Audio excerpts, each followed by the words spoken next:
Saliba sahi sigi April taraga mapal amasung kulga tarukta pangthokadawriba leibak asigi MP khannabugidamuda pangthokadawriba Lok Sabha election asida mamang sahigi May 3dagi thokiba irang sigi awaba nanglaba maruoina Imphal East district ki manungchana leiba Arkam Power Relief Camp da leiba khunja sing habdi awaba tarba miyamnadi asumlaba Lok Sabha gi election si saruk yang ningdabagi apam phongdoragli maruoina hariba irang asida awaba tarba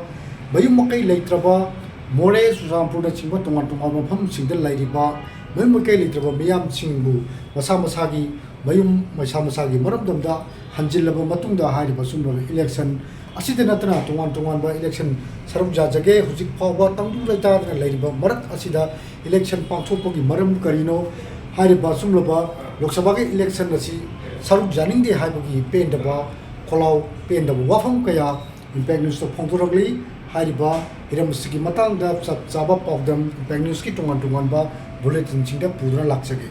sen thum jelakpa kholakpa ado ada Eikhoi amta logjaroi Eikhoi ge right to moi Lupa Lising amanina pirerega Eikhoi rajma koda Eikhoi ngasi Leirisini aduna Eikhoi vote ge paisa lobo pamjate tabudabu Leiba Eikhoi ge voter mayam masai maram chaba mong yenga Eikhoi masen tanarega Eikhoi maram chaba voter mida da Eikhoi voter right sinage haibo wafam je thamjage